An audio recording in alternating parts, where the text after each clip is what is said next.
So Chapi, what sparked your interest in applying to the Benton for the summer internship? Yeah, so reading the instructions of what an intern should do during this internship era, including collecting and organizing, sparked my interest to apply. I applied for this internship as collections at the Benton Museum so that I could gain my experience as an archivist by interning in collections that offers practical experience handling, cataloging, and conserving artifacts, which is invaluable for me pursuing a career in archiving. I hope it would give me a chance to learn about the day-to-day operations of a museum, including understanding how items are acquired, documented, stored, and displayed. And in addition to that, I tend to have a natural curiosity and love of learning. The profession allows me to continuously engage with new topics, whether they are working with historical documents, records, or materials.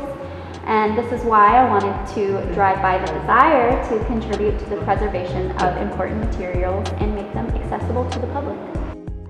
Chapi, what's one thing that you learned this summer that you think is going to be important to you in your future endeavors?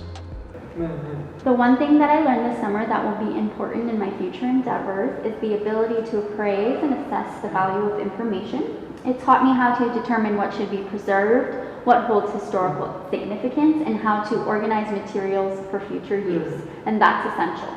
This skill allows me to ensure that relevant and valuable records are accessible and preserved for future, aiding in research and decision making. So far, I found it pretty successful because as a collections role, I can help build a network in the museum, connecting with interns, with professionals, and mentors who can guide my career path. For instance, I consider Karen as a mentor because she has taught me a lot of things related to archives, including creating an accession number, and that is an identifier assigned to each item when it enters a collection, sorting by size, such as storage and display planning. She also taught me how to put any items of similar sizes that can be grouped together in a bin so I can make it easier to allocate to the appropriate space. In addition to that, I learned a lot of the processes of using the museum software called Embark, which contains a full database of information in a museum for those who want to research for something or just search for something.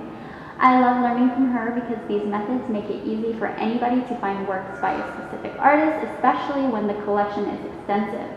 Plus, it also helps me easily to decide how best to categorize and store items because it can be intellectually stimulating, especially with dealing with a wide range of materials and historical periods. Chapi, what's something that you did this summer that you found particularly fun or fulfilling? The one thing that I found particularly fun was organizing items because it allows me to bring structure and order to the collection. And this can be satisfying, and it ensures that everything is cataloged and easy to find, contributing to the overall efficiency of the museum. And for example, I collected 104 14 by 18 boxes to reorganize, and what we did was reordered things by their accession number, by the artist's last name. We were very specific about that, and we also had to ensure that all the mats in the folders were labeled correctly, and then we went to Embark to make sure that everything was still matched, still correct in the system. And then after that, we did an inventory, and we made sure we documented all the accession numbers, and then we went to Embark to actually change the location to where we rehoused these items. And everything that I did was focused on reorganization and avoiding any sort of disorder. And my goal was to make things easier to find, make sure things were in the right place. And that was my main concern. I really enjoy reorganization.